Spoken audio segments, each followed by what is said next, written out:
Greetings and welcome to the Spire Global First Quarter 2024 call. At this time, all participants are in a listen-only mode. A brief question-and-answer session will follow the formal presentation. If anyone should require operator assistance during the conference, please press star 0 on your telephone keypad. As a reminder, this conference is being recorded. It is now my pleasure to introduce your host, Ben Hackman, Head of Investor Relations. Thank you, sir. You may begin. Thank you. Hello, everyone, and thank you for joining us for our first quarter 2024 earnings conference call.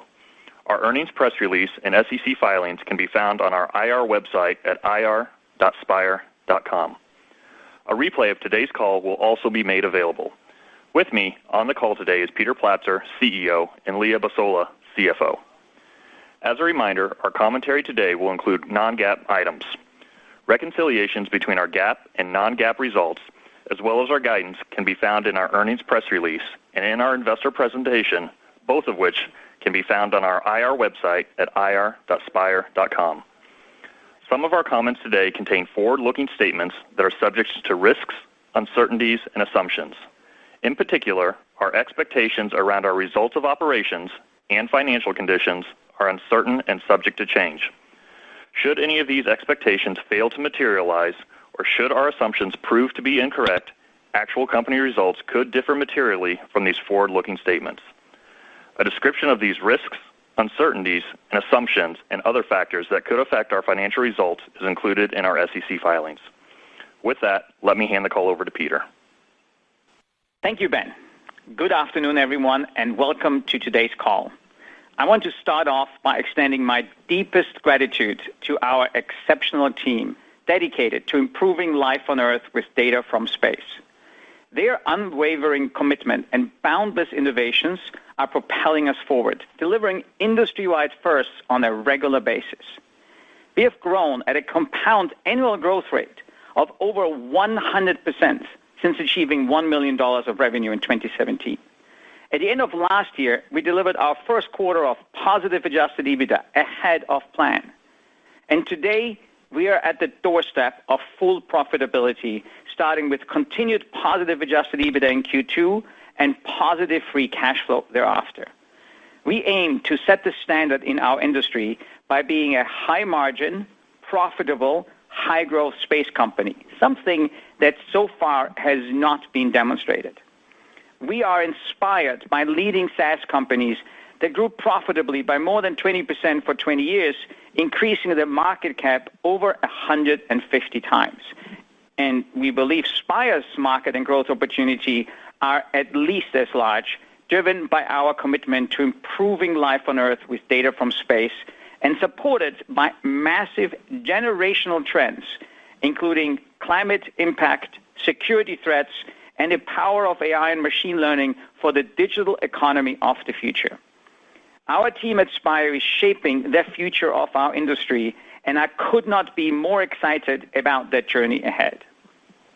For over a decade, Spire's trajectory has been shaped by two enduring exponential global megatrends: global security challenges and the escalating impacts of climate change.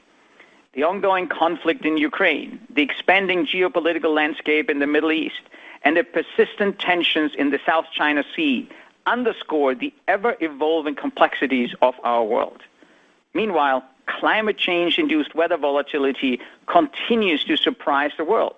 Just recently, Dubai experienced a deluge, receiving more rain in a 24-hour period than it typically does in an entire year. This led to widespread flooding and disruptions, including at one of the world's busiest airports. Furthermore, scientific records reveal that this past March was the warmest in 175 years of climate data. With elevated sea surface temperatures, experts are bracing for an extremely active Atlantic hurricane season, projected to spawn up to 23 named storms. These stark realities highlight the enduring relevance and criticality of Spire's mission. Our impact will not be measured on a quarterly basis, but over the decades to come. In the first quarter, our revenue fell short of expectations, yet our commitment to achieving profitability never wavered. we successfully reached the midpoint of our adjusted EBITDA guidance, and we remain on track for positive free cash flow this summer.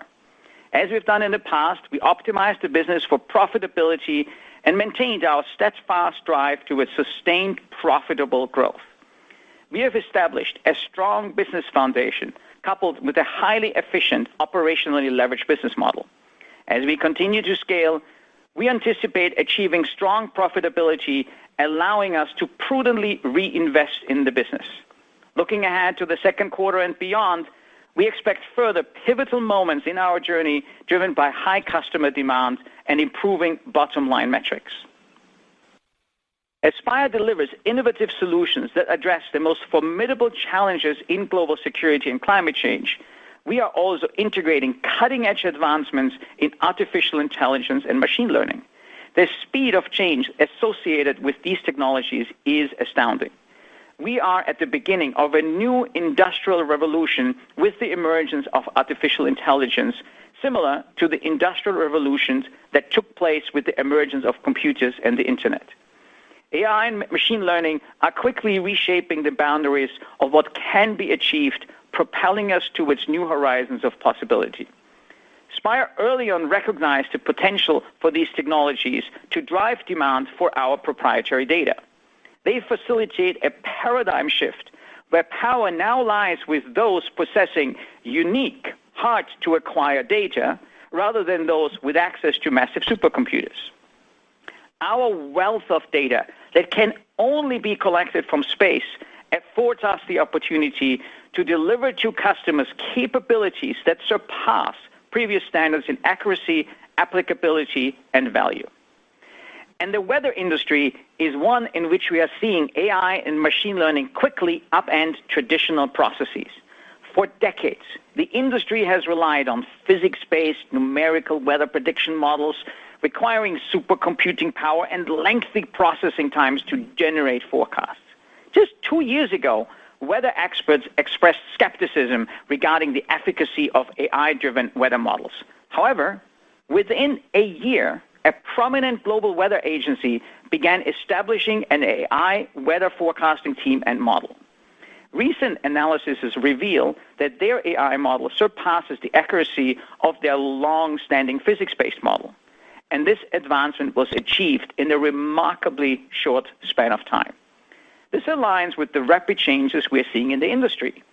Instead of running on a supercomputer that costs $80 to $120 million, these weather models are run on a single GPU. Instead of requiring hours to process the data, Spire's AI models run a 10-day global forecast in less than 1 minute.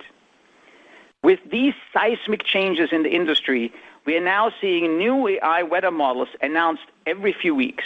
Most of these models have been trained on the same set of initial data, which means that having an additional set of unique data is a major differentiator. That's where Spire comes into this rapidly changing industry. Spire has world-class data assimilation capabilities. Beyond aggregating conventional data sources, we capture our own proprietary space-based data.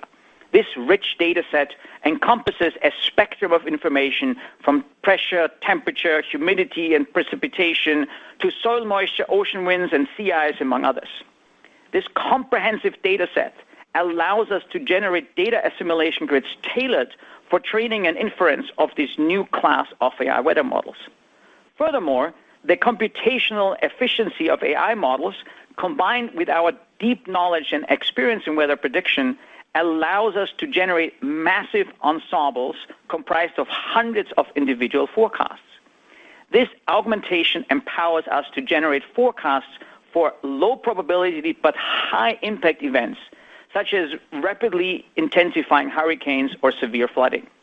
Previously, the computational demand was too high for these types of forecasts, resulting in the omission of such events from forecast and probability assessments.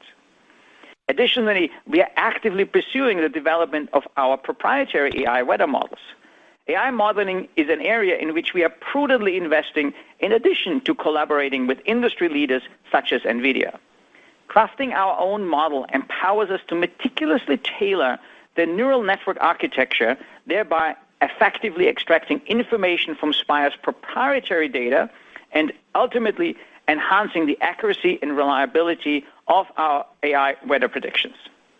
As we progress along each step of this journey, we are looking to monetize our data and capabilities. Beyond enriching the input side of our models, our AI and machine learning capabilities also extend to the post-processing phase, enabling us to introduce innovative solutions to the market. A recent example is the introduction of Spire's Advanced Soil Moisture Insight solution. By leveraging exclusive soil moisture measurements obtained by our satellite constellation and integrated sophisticated AI and ML algorithms, we can offer an unparalleled view of soil moisture around the globe. We are seeing early success of our solutions in the marketplace. We recently announced that we secured a multi-million-dollar deal with a financial firm for our 6-day high-resolution weather forecast and to develop an AI-powered model for long-range forecasting.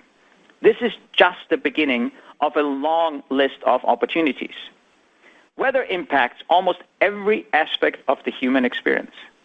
We expect interest from governmental organizations, logistics companies, energy and commodity firms, insurance companies, and companies with infrastructure that can be impacted by adverse weather. It is estimated that weather impacts $30 trillion of GDP, and 10% of that, or $3 trillion, is mitigatable. This is an absolutely massive market, and Spire is in a prime position to capture a portion of it. Our distinctive space-based data positions us as a significant contributor to the revolution being driven by AI and machine learning. Our announced award is the first of what is anticipated to be many opportunities as the marketplace rapidly adopts these new capabilities. Since our founding, we have focused on leveraging space to improve life on Earth. As technologies have advanced, so too have the capabilities that Spire can bring to combat climate change and global security. We have the opportunity and fortitude to provide previously unattainable knowledge and insight about Earth from the ultimate vantage point of space, to help people make smarter, better, faster decisions about what to do next in a rapidly changing world. As humans look up to the vastness of space for a glimpse of hope or a sign of the future, space stares back, compelling us to act. At Spire, we are progressing every day with the hope and belief of an even brighter future. And with that, I'll turn it over to Leo. Thank you, Peter. During my section, I will be discussing non-GAAP financial measures unless otherwise stated. We have provided a reconciliation of GAAP to non-GAAP financials in our earnings release and investor presentation, both of which are available on our investor relations website and should be reviewed in conjunction with this earnings call. GAAP revenue for our first quarter was $25.7 million, 6% year-over-year growth. This was below our expectations. There were three main drivers for our revenue performance. First, the data production from our Lemur constellation was impacted by the increased solar cycle activity. Some early deorbiting coupled with a delay in the implementation of countermeasures resulted in lower than anticipated sales from delivery of clean data to some customers. Second, the continuing resolution in the U.S. federal government was not resolved until very late in Q1 2024, resulting in delay of new and follow-on orders from government agencies. This was particularly evident in radio frequency geolocation, or RFGL. The short cycle, high volume nature of this business impacted both orders and revenues in the quarter. Finally, a third-party propulsion unit integrated into a set of space services assets underperformed to their stated design capabilities, resulting in a longer than anticipated lapse between launch and full operation and consequent revenue production for that mission. Nonetheless, and consistent with our commitment to our number one near-term priority of achieving profitability, we kept our costs under tight control and landed at the midpoint of our first quarter non-GAAP operating loss and adjusted EBITDA guidance. For the first quarter, non-GAAP operating loss was a negative $7 million, aligned with our expectations. This reflects a 28% improvement year over year. Adjusted EBITDA for the first quarter was negative $1.1 million, also aligned with our expectations, and reflects an 84% improvement over the prior year. The first quarter marks another quarter of strong execution since early 2022 in meeting or beating our non-GAAP operating loss and adjusted EBITDA guidance. Over the last 2 years, we have been navigating through a period marked by challenges, from geopolitical tensions to economic uncertainties. However, our strategy has been unwavering, delivering a sustainable stream of positive adjusted EBITDA and free cash flow from 2024 onwards. Although growth is paramount to value generation, I believe that a self-sustaining, profitable company that also grows is regarded much more positively in the markets from both an equity investor and debt provider perspective. Generating our own cash flow opens up additional opportunities for Spire, given the significant long-term growth opportunities within our addressable markets. Turning quickly to a few additional metrics, reported ARR at quarter end was over $120 million, reflecting a 15% year-over-year growth. Spire's ARR net retention rate exceeded 100% at 102%. Our remaining performance obligations remain robust at approximately $196 million. We expect a little over 40% of this revenue to be recognized in the next 12 months. Let's now move to the balance sheet and specifically our cash position. We ended our quarter with cash equivalents, and short-term marketable securities of approximately $64 million. During the first quarter, we raised gross proceeds of $40 million at an average price of $13.44 per share, and have used $10 million to prepay a portion of our outstanding debt and reduce our financial costs. We expect positive adjusted EBITDA in Q2 '24 and remain on track for positive free cash flow this summer.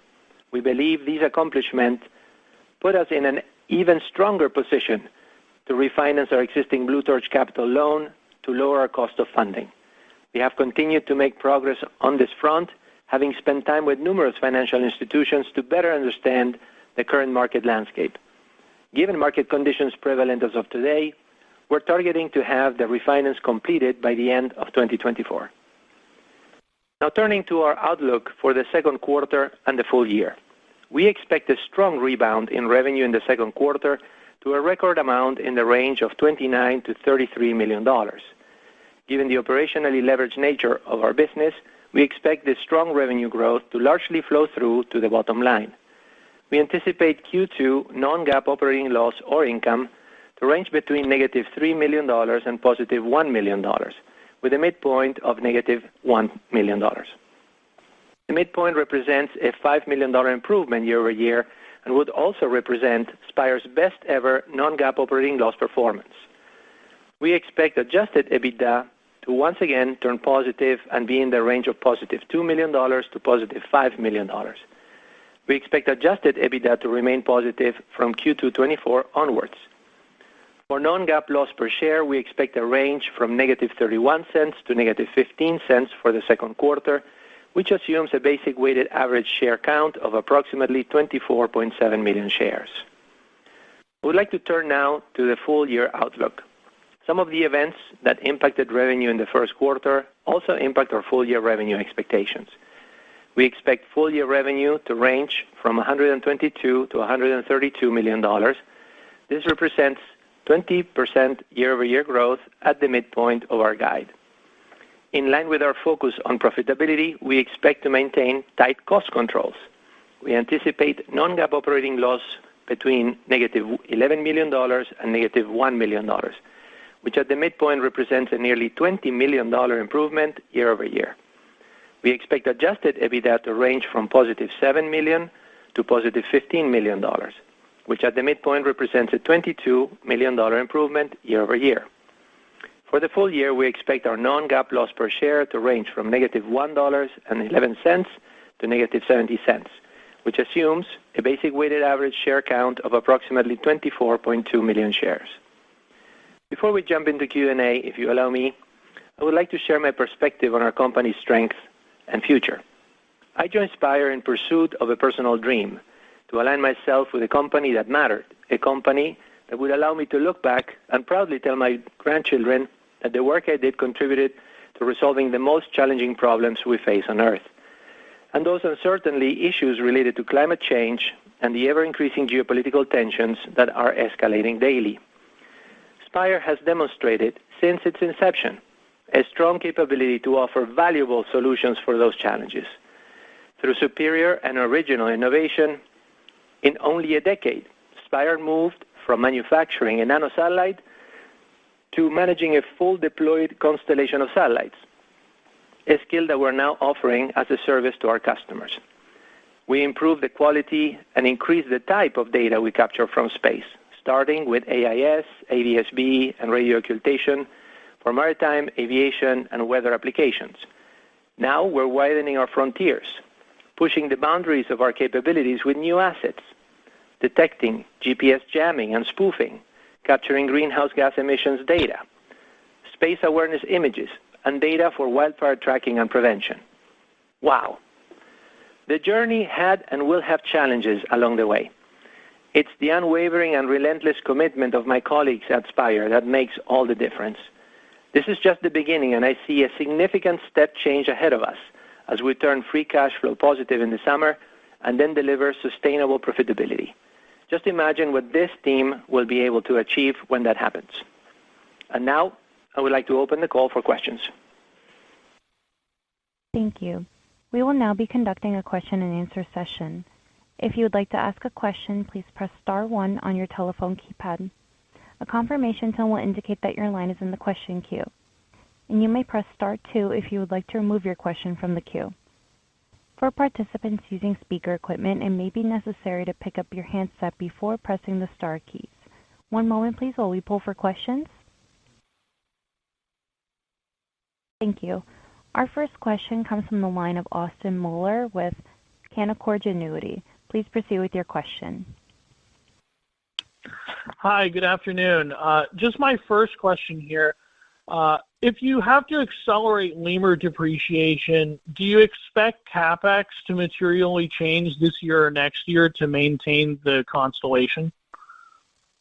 Hey, thanks for the question. And no, really not. I mean, we basically have a fully deployed constellation, and it's basically a replenishment what we're planning. And as I mentioned last call, the solar cycle is clearly impacting some of our assets, the orbiting timing. A lot of those assets were fully depreciated, and we anticipated that eventually they would also deorbit soon.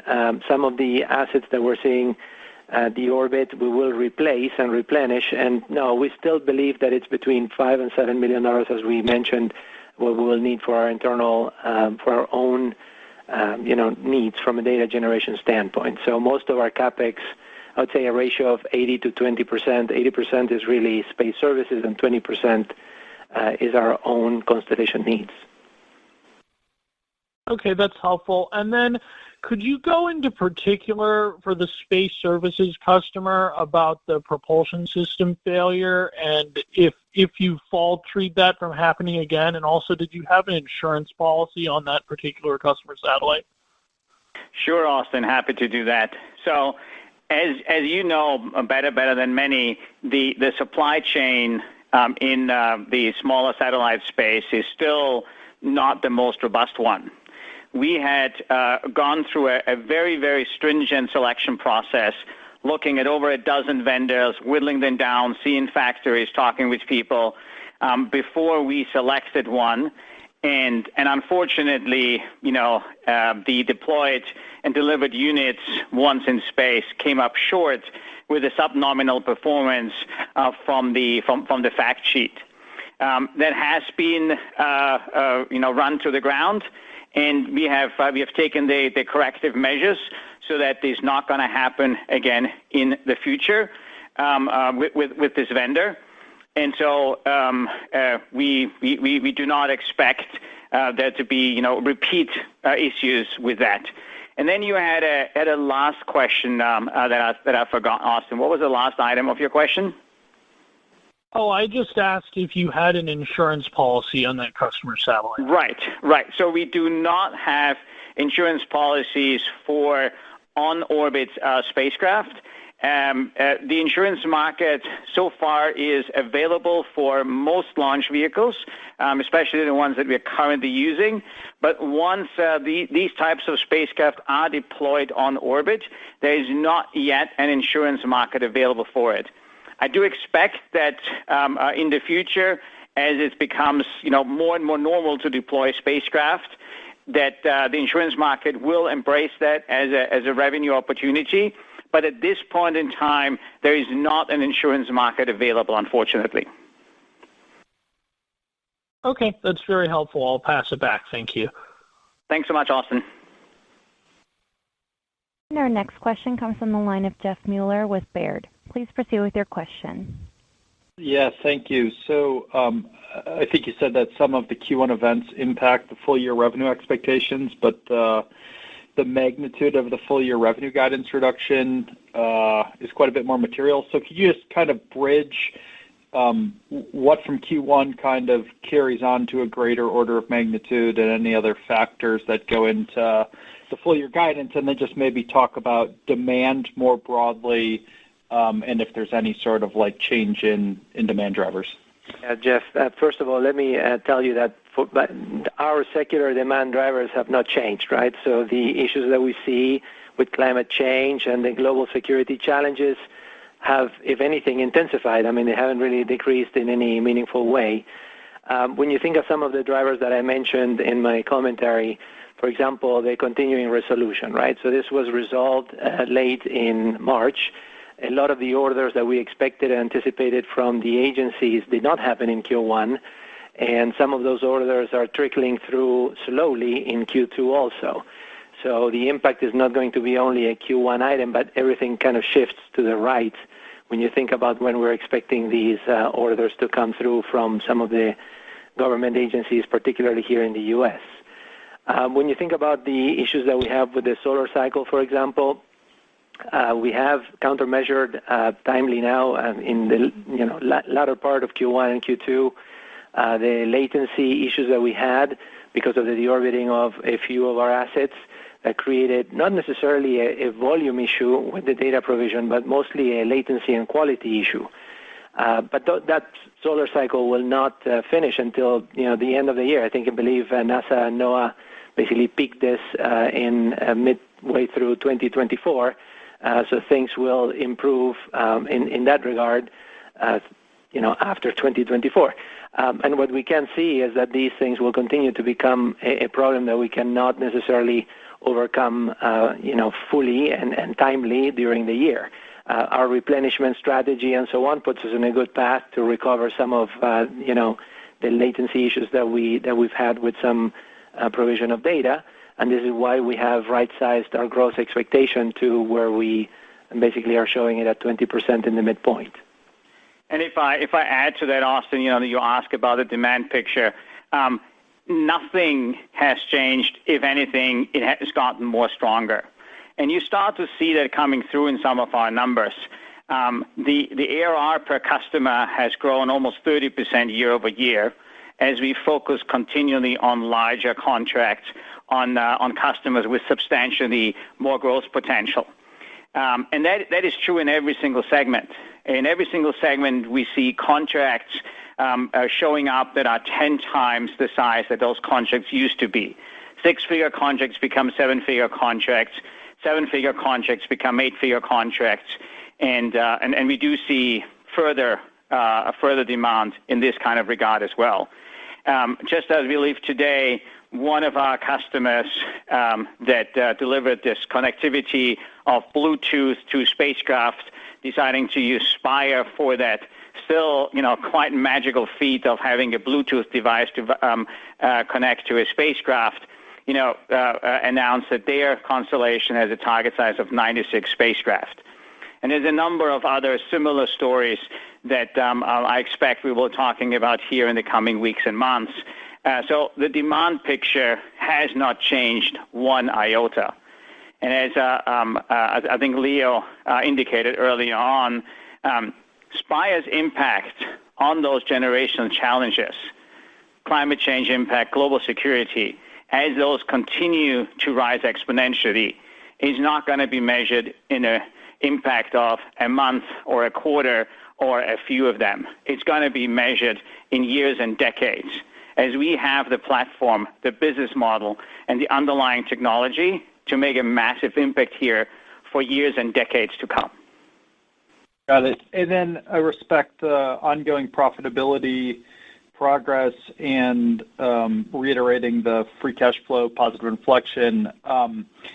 Just given the magnitude of the revenue adjustment, can you just help us understand what you're doing differently in terms of what expenses you're maybe reducing in the model, just given it was my understanding you were already running pretty lean?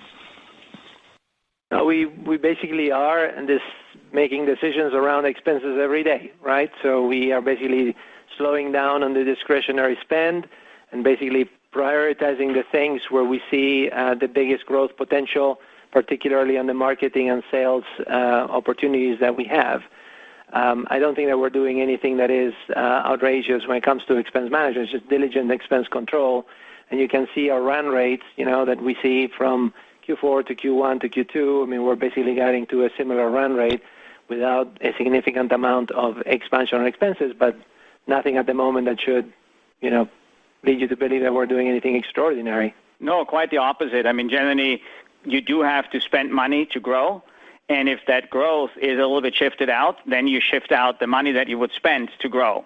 So there's nothing actually particularly magical here. It's just like money that we would have spent for something that is happening now, we're not going to spend later. And so you see that flowing through in the profitability numbers.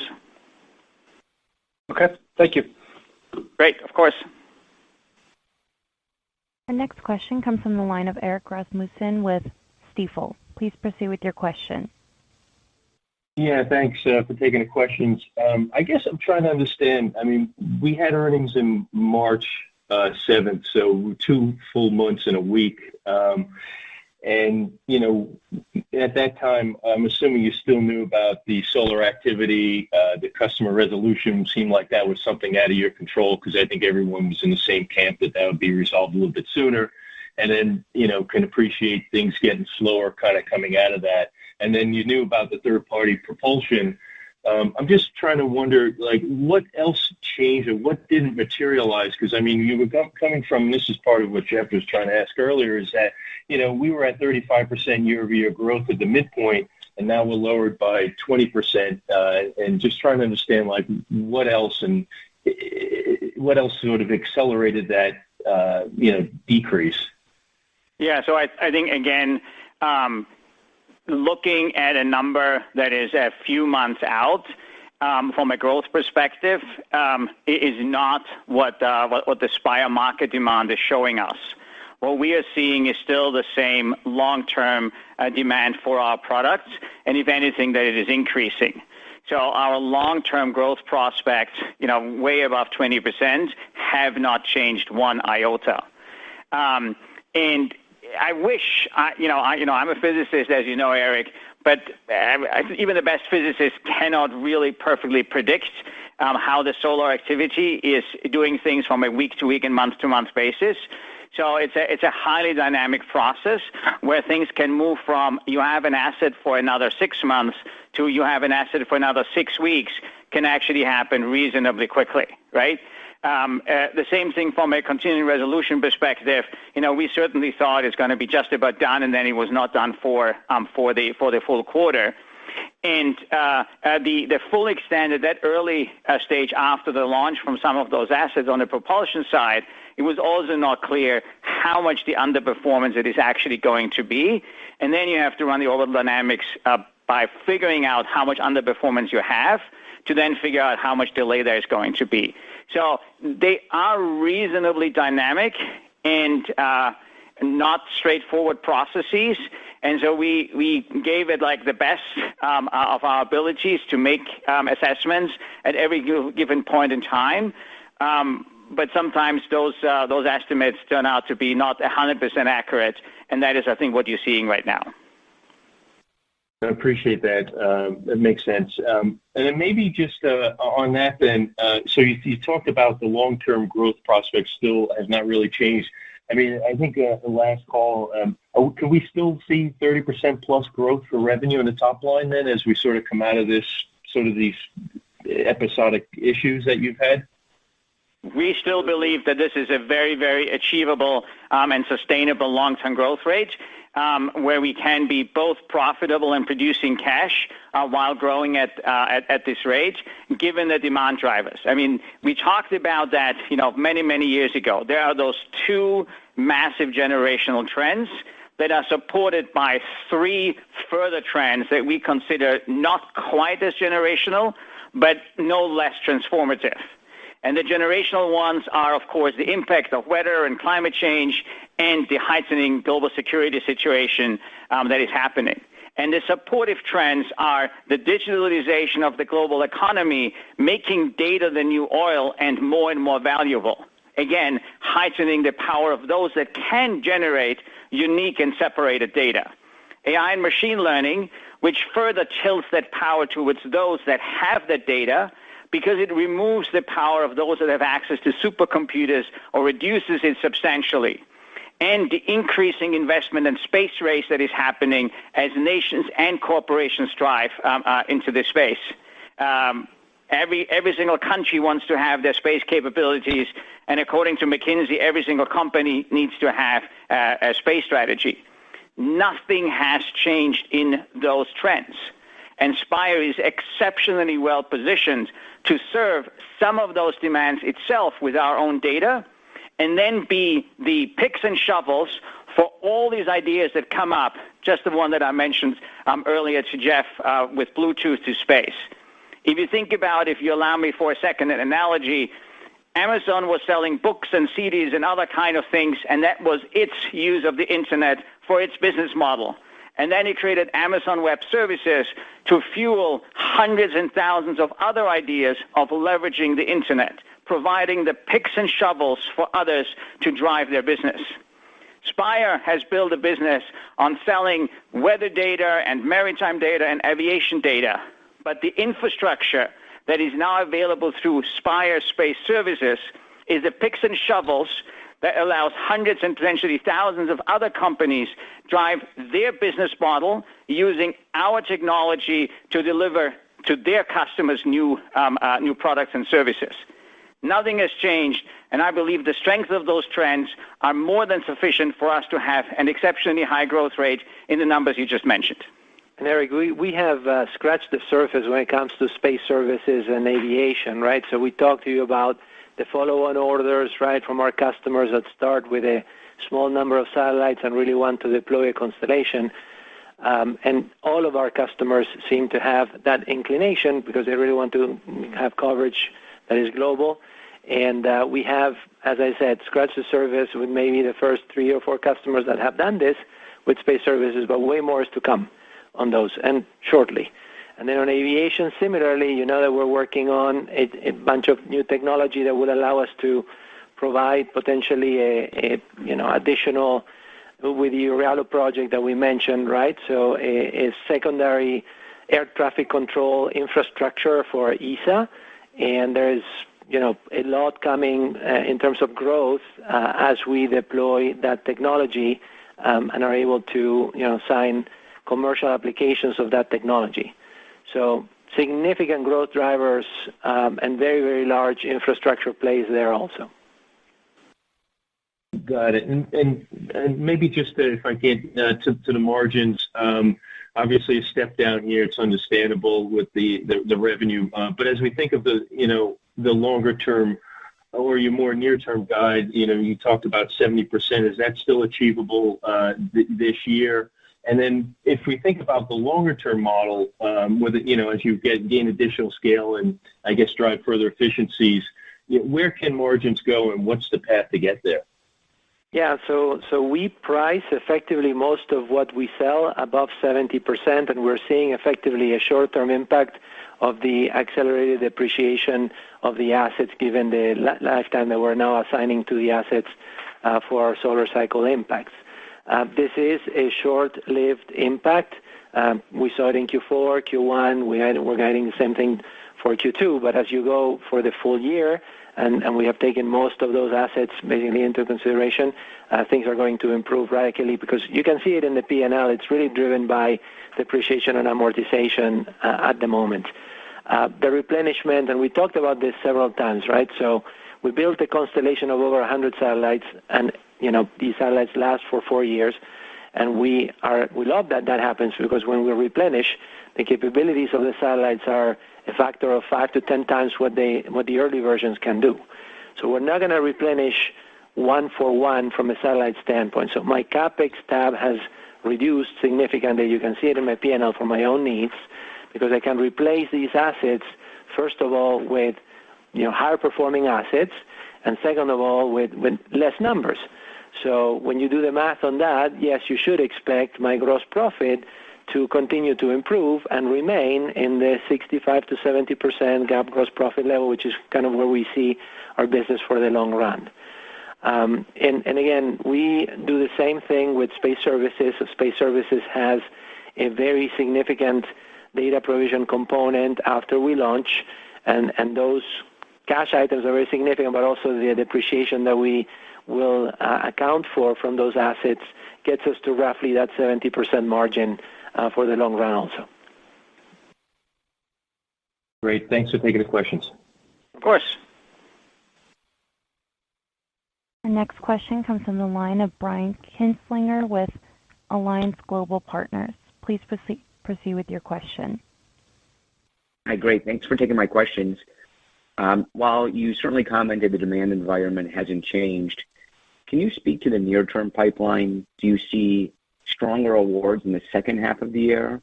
I guess what's the impact in the second half of the year given the solar activity, and might this lead to some short-term delays? Yeah, so we clearly have a significant pipeline that supports our estimates for growth in the second half.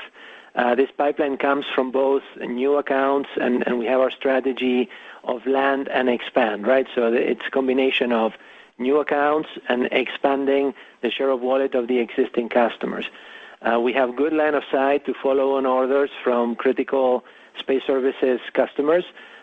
Some of them potentially will be announced in Q2 and in Q3 that are very, very significant.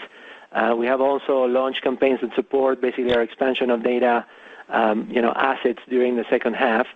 I would say that as we are able to countermeasure some of those, and again, remember, we are the largest RO producer commercially, right?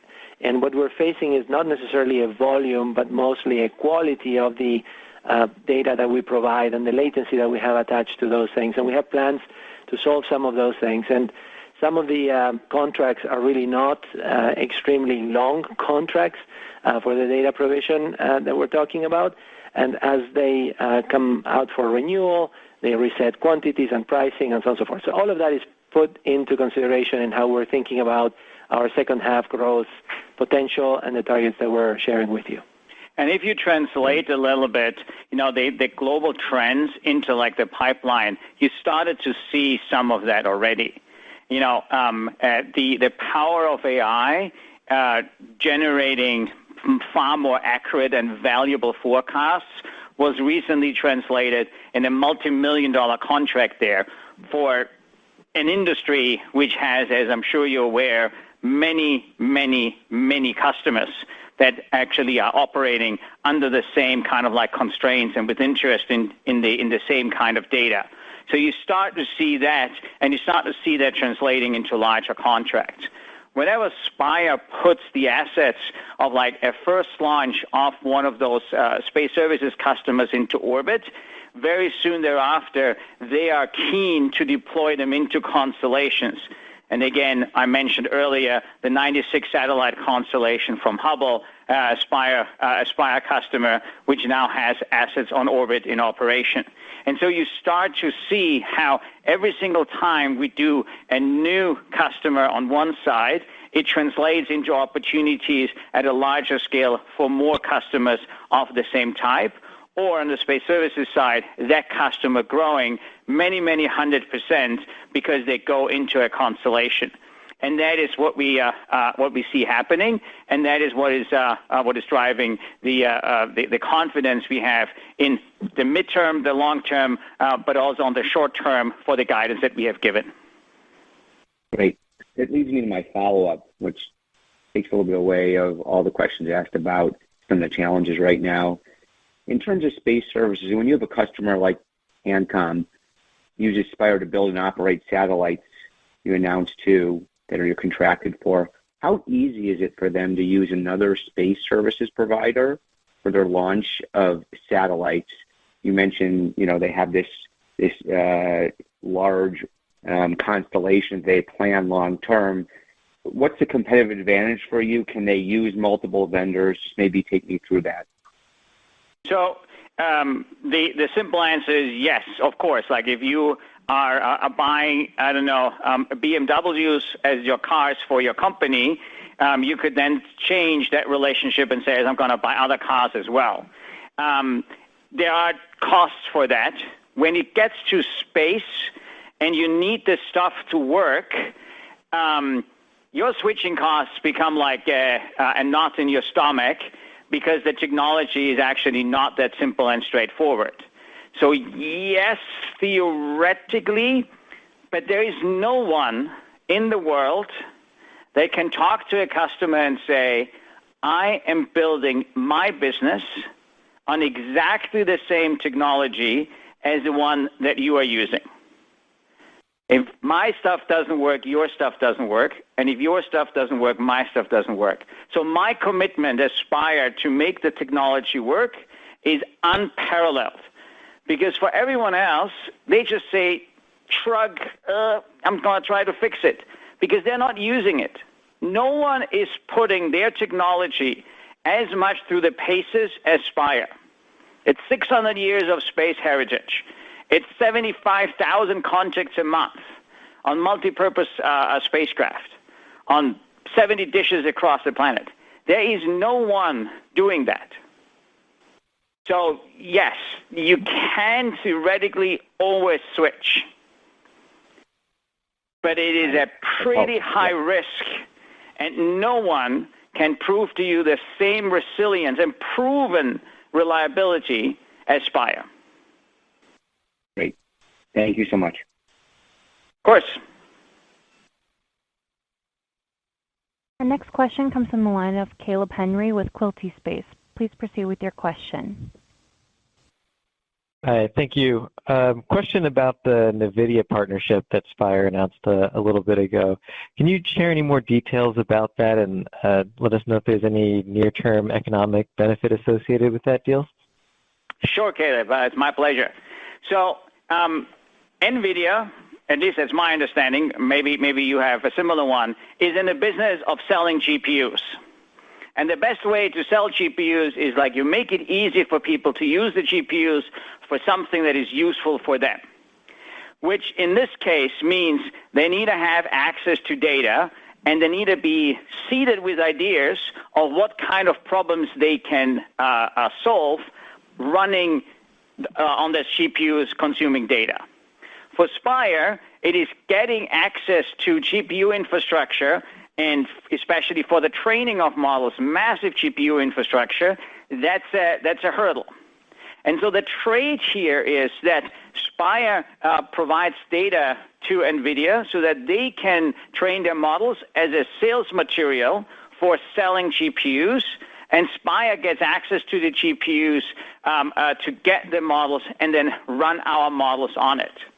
What this does for NVIDIA is that it enlarges the universe of use cases, meaning more customers.